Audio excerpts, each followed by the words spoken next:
Dios esté contigo hoy y siempre.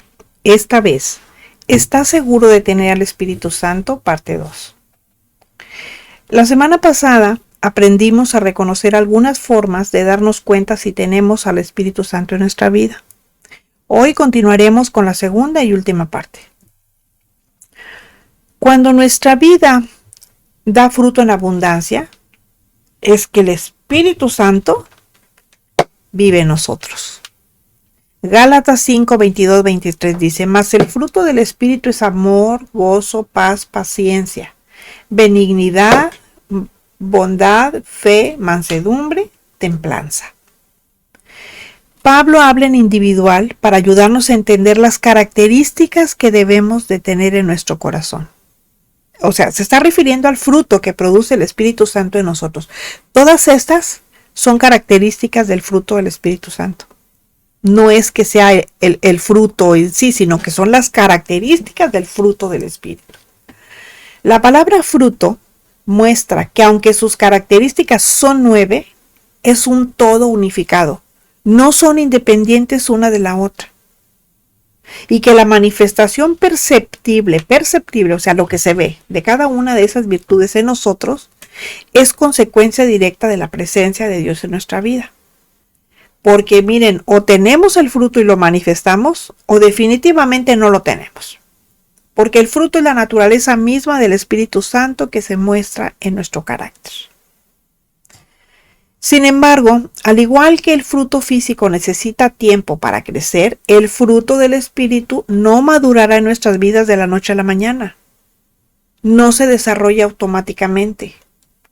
El Espíritu Santo lo produce, pero debemos colaborar con su obra, rindiéndonos a su liderazgo, dejando que Él nos transforme y trabajando constantemente para librar nuestras vidas de la vieja naturaleza pecaminosa, porque el fruto del Espíritu Santo es la naturaleza misma del carácter cristiano.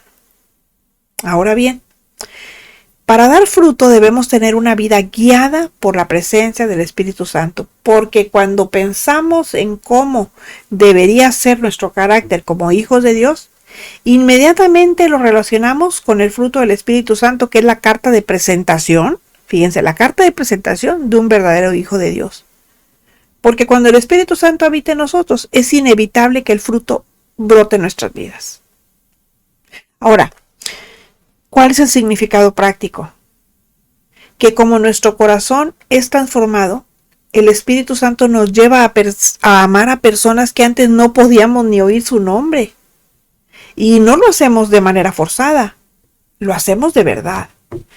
Ahora imaginemos estar en situaciones que en otro tiempo, antes de tener al Espíritu Santo, nos habrían afectado emocionalmente. Y ahora no, ahora estamos contentos y no estamos fingiendo. O tampoco es que porque todo esté fluyendo bien, no. Es un gozo interior que emana de nuestra vida con Dios, independientemente de lo que esté pasando a nuestro alrededor. Ya nada nos roba la paz, porque reconocemos que nuestros problemas los tenemos, sí, pero confiamos en que Dios es más grande. Por supuesto que estos cambios no son superficiales. No estamos aprendiendo a controlar nuestras emociones, digamos. Es porque realmente el Espíritu Santo está cambiando desde el fondo de nuestro corazón lo que éramos antes de Él. Antes éramos enojones, gritones, repelones. Ahora ya no. Antes éramos criticones, juzgones. Ahora ya no. Por eso ya no reaccionamos emocionalmente. Ahora respondemos tranquilamente porque nuestros comportamientos instintivos han sido cambiados. ¿Y saben ustedes por qué? Porque el Espíritu Santo obra en nuestro corazón. Por eso ahora a los ataques los respondemos con gracia. Al resentimiento lo cambiamos por perdón y en la injusticia confiamos en Dios. Bueno, Señor, tú sabes si por algo pasó eso, tú sabes. Eso es lo mejor porque tú lo permitiste. Y eso es la evidencia visible de una transformación invisible. Y son actitudes que hemos podido trabajar con la ayuda del Espíritu Santo. De hecho, miren, son, digamos, el fruto natural de tenerlo guiando nuestras acciones como la prueba externa de nuestra realidad interna. Y cuando otros ven nuestro cambio, ¿qué es lo que ven? Pues la obra del Espíritu Santo en nosotros.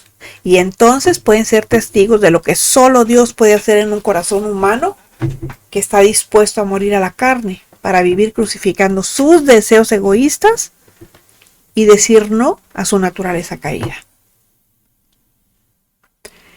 Cuando el Espíritu Santo nos persuade que necesitamos dispensar a alguien por algo que nos hizo, o sea, perdonar a alguien por algo que nos hizo y nos resistimos y decidimos quedarnos con la amargura, ¿qué estamos haciendo? Rechazando su obra.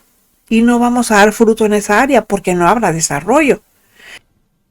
Porque cuando en lugar de ser pacientes explotamos, interrumpimos su autoridad y nos mantendremos espiritualmente inmaduros. Pero si participamos y aceptamos su guía y dejamos que nos moldee, ¿qué va a pasar? Que el fruto aparece de manera sobrenaturalmente abundante. O sea, es algo que ni nosotros mismos nos esperamos.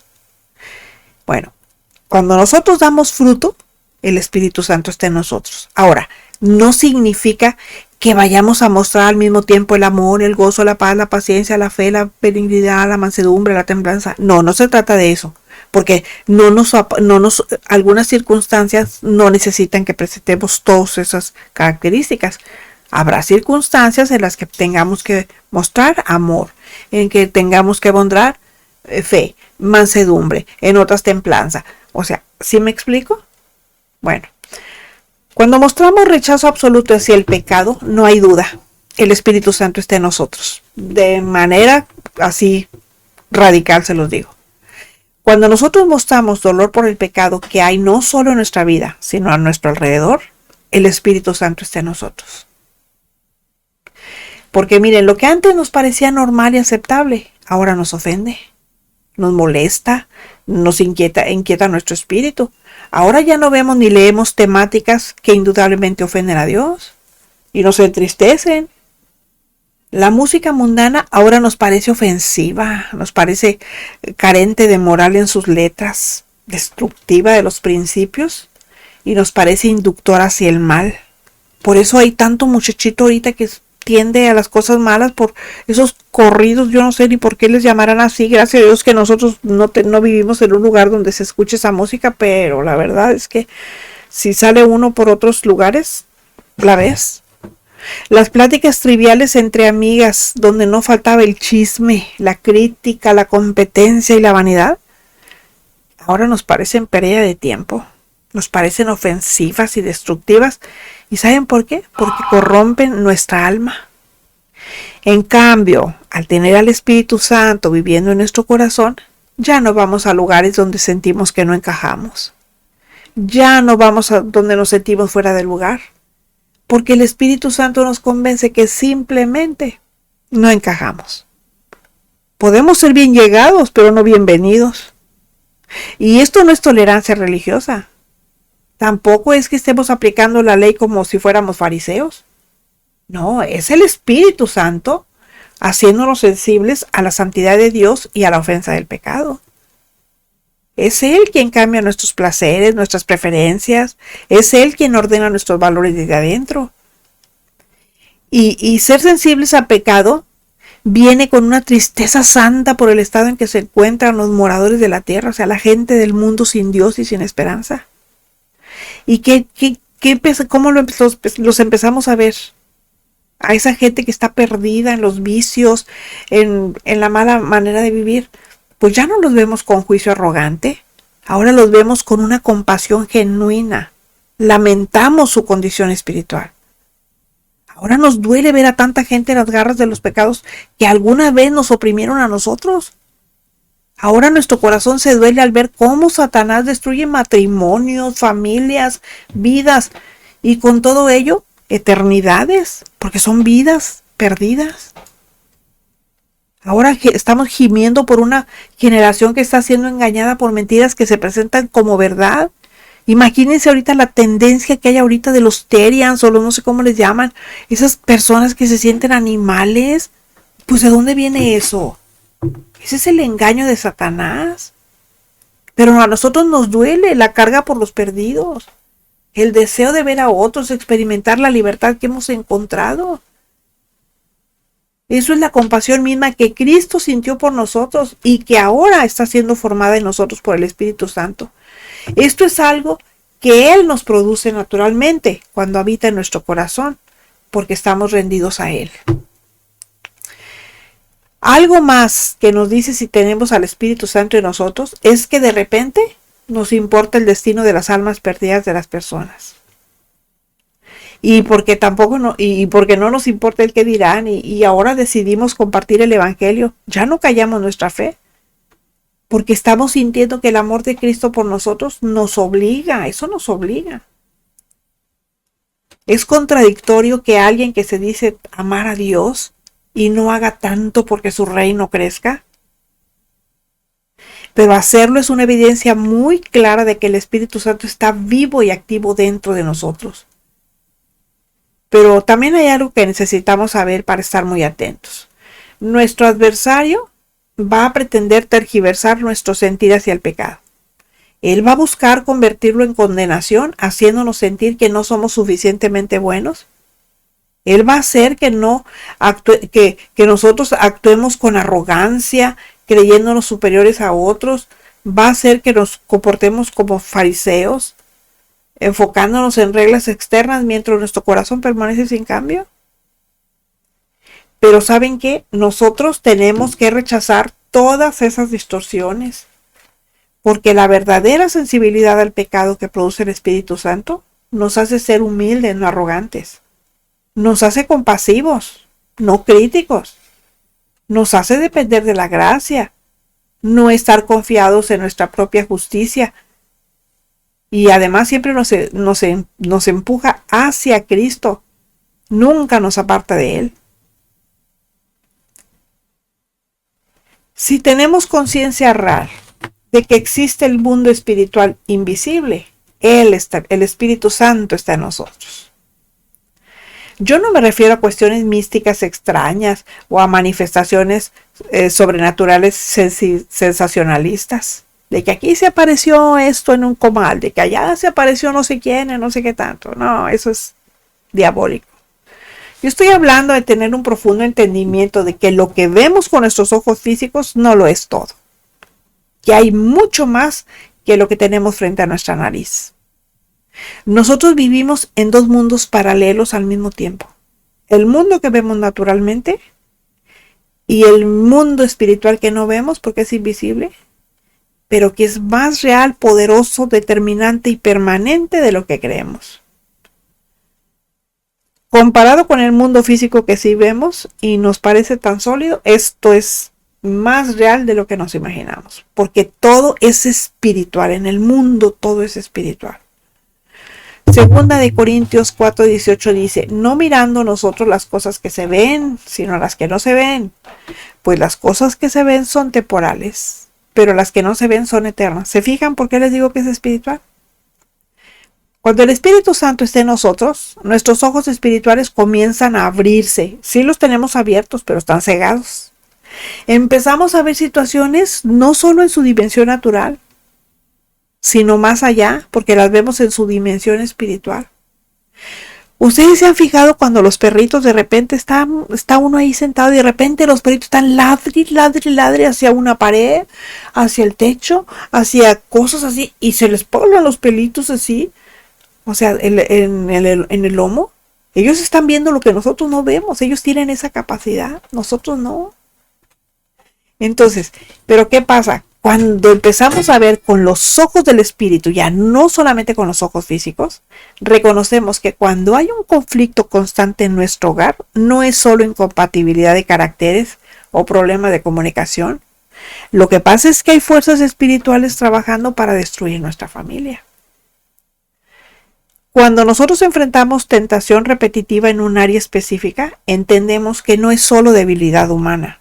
Lo que hay es estrategia demoníaca diseñada para mantenernos atados. Miren, aquí les voy a platicar algo que nos sucedió hace muchísimos años, cuando nuestros hijos estaban chiquitos. Veníamos llegando a casa era un domingo, salimos del culto y veníamos muy contentos porque pues el culto había estado muy bonito y todo, habíamos aprendido muchas cosas y todo, pero el enemigo no duerme. Entonces cuando pasamos como a 2, 3 casas de la nuestra, vimos a un matrimonio que estaban ahí pues haciéndose arrumacos en su casa y en el colecito haciéndose arrumacos, muy contentos y todo. Y nosotros veníamos felices y está ya listos para preparar la comida. Empezamos a poner la mesa y todo, ¿verdad? Porque habíamos comprado comida para comer y los niños y todo. Y de repente yo no sé qué pasó, pero fue una cosa así terrible que mi esposo y yo empezamos a discutir por algo que ni siquiera tenía importancia. Y entonces, cuando estábamos así, cuando vimos que la situación subía de tono, nos vimos uno al otro, nos tomamos de la mano, nos fuimos a nuestra recámara y nos pusimos a orar. Bueno, veníamos bajando la escalera y entonces dice mi esposo, voy a correr la cortina del comedor para que haya más luz. Bueno, pues se veía para la banqueta. ¿Y saben qué fue lo que vimos? Vimos que el matrimonio que momentos antes estaba haciéndose arrumacos, el hombre agarró su carro, se subió a él y su esposa iba en el cofre y él le estaba jalando los cabellos para tirarla. Entonces ahí, cuando nosotros nos estábamos discutiendo y nos vimos, nosotros reconocimos que estábamos siendo atacados por el enemigo, porque estábamos hablando precisamente de lo bendecido que habíamos salido del culto. Y entonces ahí entendimos que efectivamente la guerra es espiritual y que nosotros no vemos, en los ojos naturales no podemos ver lo que sí podemos ver con los ojos espirituales. Pero eso te lo da el Espíritu Santo que te da el discernimiento. Por eso Primera de Pedro 5, 8 y 9 dice, sed sobrios y velad porque vuestro adversario el diablo como león rugiente anda alrededor buscando a quien devorar, al cual resistid firmes en la fe, sabiendo que los mismos padecimientos se van cumpliendo en sus hermanos en todo el mundo. Cuando experimentamos pensamientos de esperanza, derrota, nos damos cuenta que son ataques espirituales específicos que debemos rechazar con toda autoridad espiritual. O sea, los pensamientos son de desesperanza o derrota, no de esperanza, desesperanza. Bueno, solo que para tener autoridad espiritual es necesario obedecer a Dios como Jesús lo hacía. De otra manera es imposible. Ya vimos un estudio sobre la autoridad espiritual. Bueno, cuando somos conscientes del mundo espiritual, el Espíritu Santo nos arma para pelear efectivamente, porque no podemos vencer un enemigo que no reconocemos. Efesios 6:12 lo dice claramente. Dice, porque no tenemos lucha contra sangre y carne, sino contra principados, contra potestades, contra los gobernadores de las tinieblas de este siglo, contra huestes espirituales de maldad en las regiones celestes. Es decir, nosotros no podemos usar armas espirituales contra problemas que percibimos como naturales porque no lo son. Por ello, tenemos que tener una mente clara, una mente alerta, una mente sin distracciones, una mente que controle nuestros impulsos y nos mantenga en dominio propio. Eso es tener al Espíritu Santo. Cuando buscamos estar a solas con Dios en oración, también es una forma clarísima de que tenemos al Espíritu Santo viviendo en nuestro corazón. Pero no como monjes cartujos que hablan y hablan las mismas palabras vacías de siempre, ni por obligación, sino porque deseamos tener un encuentro personal con Él, en una plática sincera entre nuestro Padre Celestial y nosotros. Romanos 8:15 dice, pues no han recibido el espíritu de esclavitud para estar otra vez en temor, sino que han recibido el espíritu de adopción por el cual clamamos Abba, Padre. O sea, papito, papacito, así con amor. A mí me parece algo muy íntimo, muy familiar, muy personal. Imagínense ustedes encontrarnos con nuestro Padre Celestial. Porque no es la manera en que un siervo se dirige a su amo. Esa es la manera en que un hijo se dirige a su Padre amoroso. Y el Espíritu Santo nos da esa seguridad para acercarnos a Dios de esa manera. Cuando no lo teníamos, ni siquiera orábamos. Y si lo hacíamos, era repitiendo, siempre lo hacíamos. lo mismo. Y lo hacíamos religiosamente contando 10 cuentitas y sin sentir lo que hablábamos, porque siempre era lo mismo y solo como religión. Esos son rituales nada más. Dios, porque Dios era solo, para nosotros era solo una idea lejana, ahí estaba, pero no lo conocíamos. Nos parecía una figura autoritaria distante, alguien a quien le pedíamos cosas cuando lo necesitábamos, pero con quien no teníamos relación real. Pero ¿qué sucedió cuando el Espíritu Santo vino? Todo cambió. De repente, Dios se volvió real, se volvió cercano y accesible a nosotros. El rezo dejó de ser un monólogo hablado al aire porque nadie nos escuchaba más que la persona que teníamos a nuestro lado. Y ese rezo se convirtió en una oración, en una plática donde hablamos, pero también escuchamos, donde abrimos nuestro corazón y recibimos dirección, donde presentamos nuestras peticiones y adoramos en su presencia. Y lo más hermoso es que el Espíritu mismo nos ayuda a orar cuando no sabemos qué decir o cómo orar. Eso dice Romanos 8:26. De igual manera, el Espíritu nos ayuda en nuestra debilidad, pues ¿qué hemos de pedir como conviene? No lo sabemos, pero el Espíritu mismo intercede por nosotros con gemidos indecibles. Cuando tenemos al Espíritu Santo, hay momentos en la oración donde las palabras no son suficientes.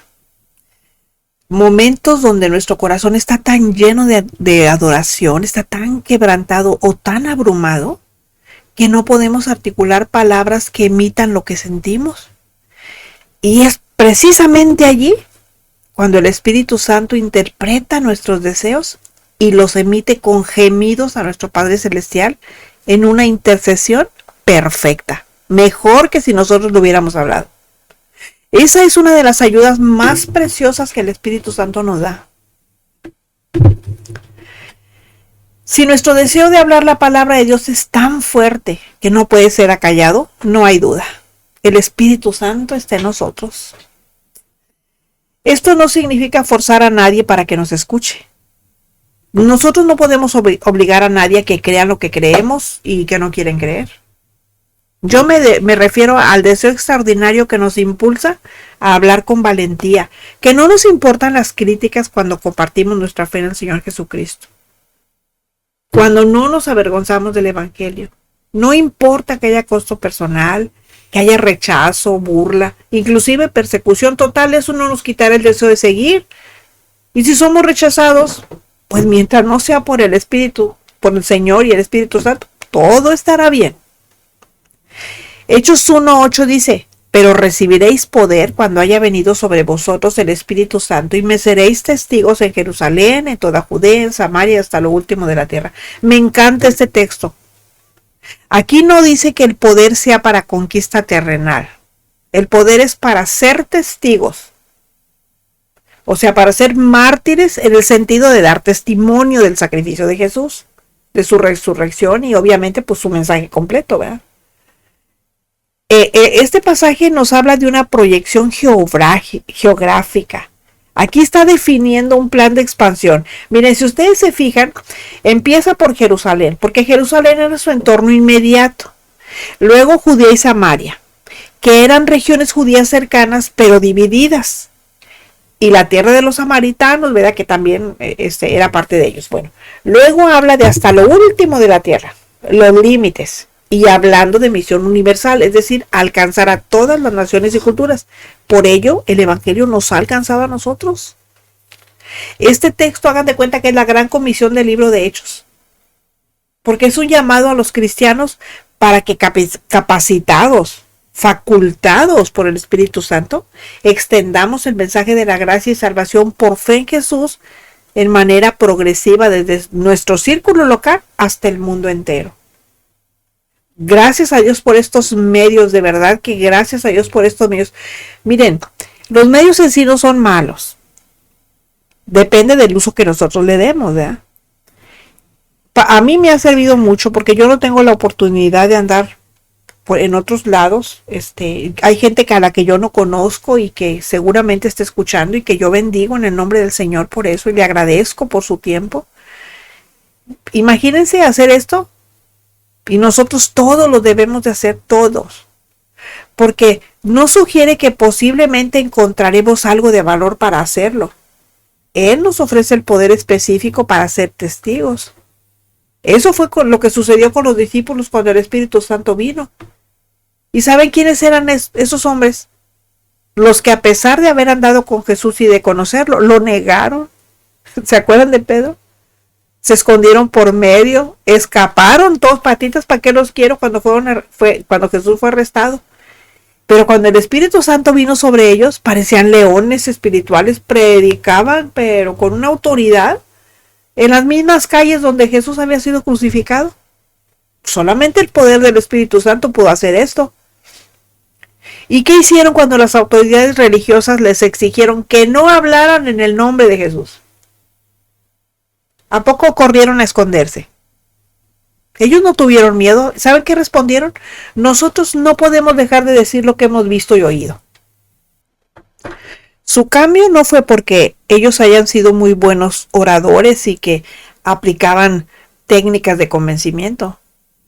Fue el poder del Espíritu Santo que les dotó de valentía sobrenatural que no podía ser detenida por amenazas ni por prisión o incluso la muerte.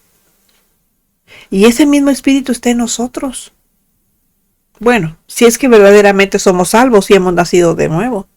Si es así, entonces el mismo poder que transformó a pescadores temerosos en apóstoles valientes está disponible para nosotros.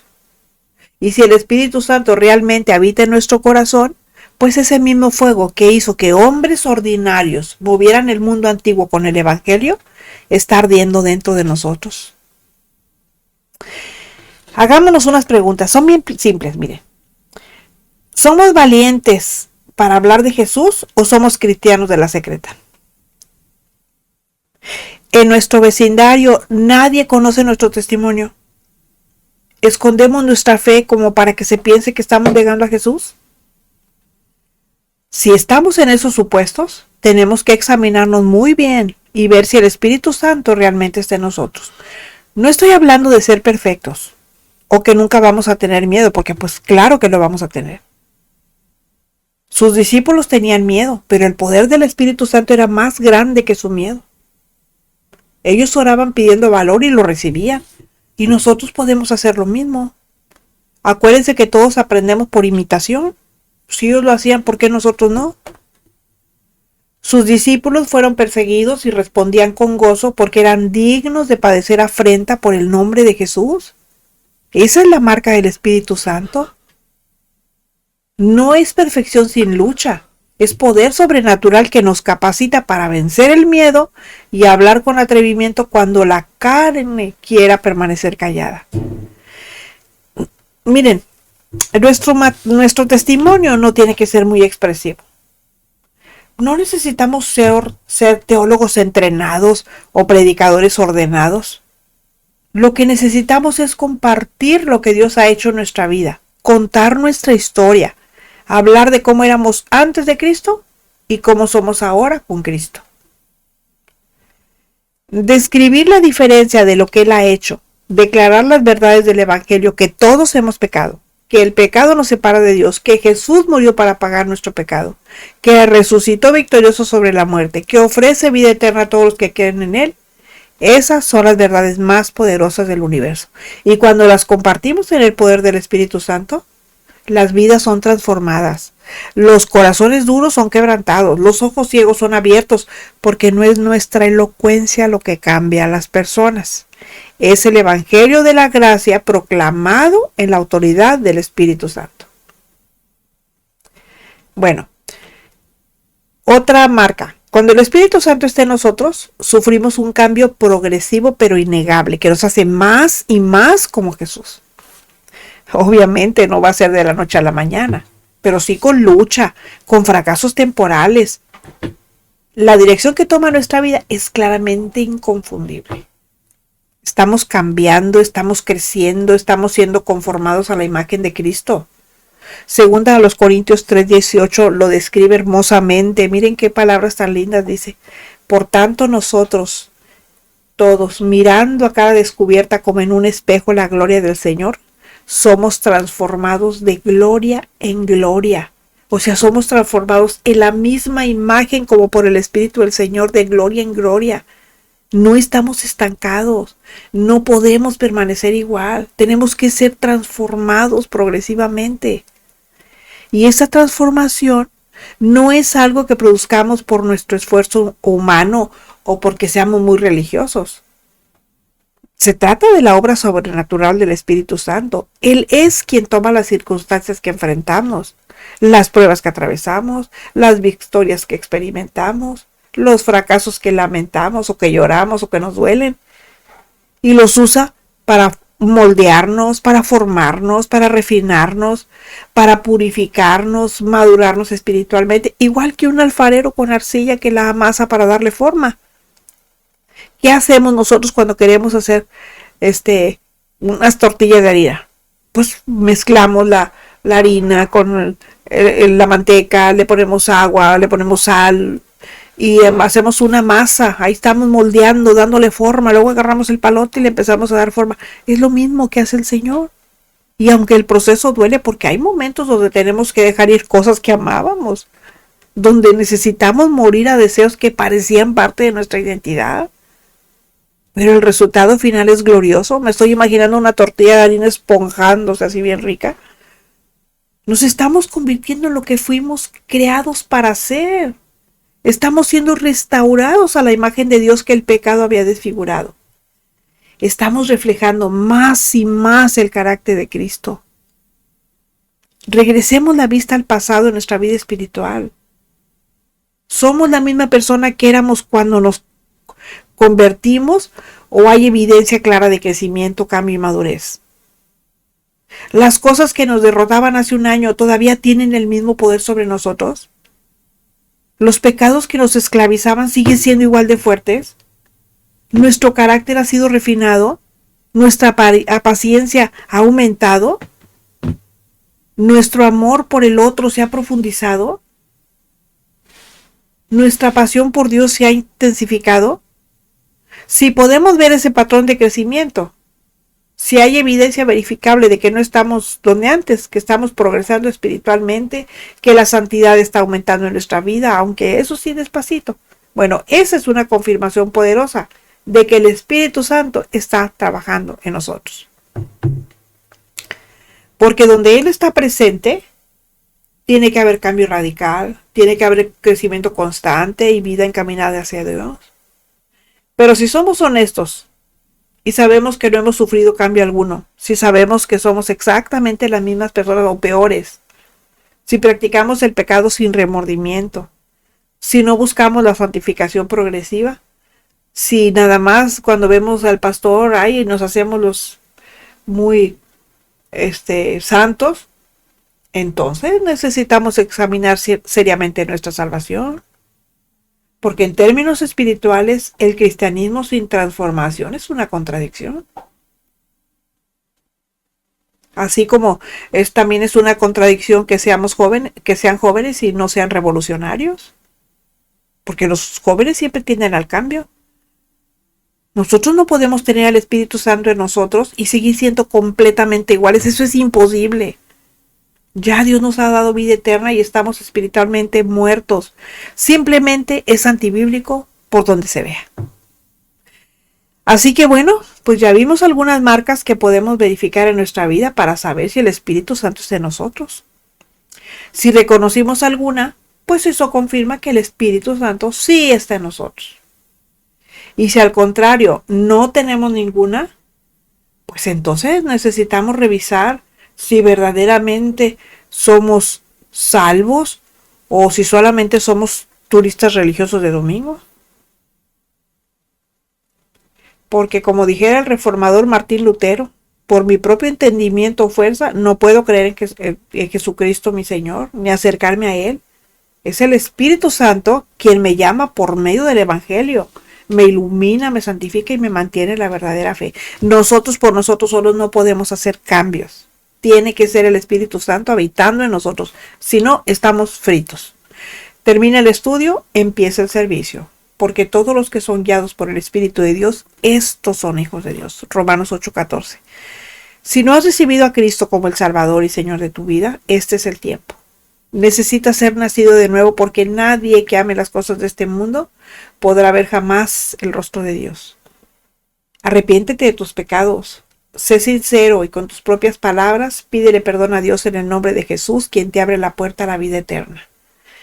Lee tu Biblia, ora, empieza a vivir en su verdad, reúnete con personas de las cuales puedas aprender más de la palabra y testifica lo que Él ha hecho en tu vida. ¿Y sabes por qué? Porque el tiempo se acaba y Él está pronto a venir por su iglesia.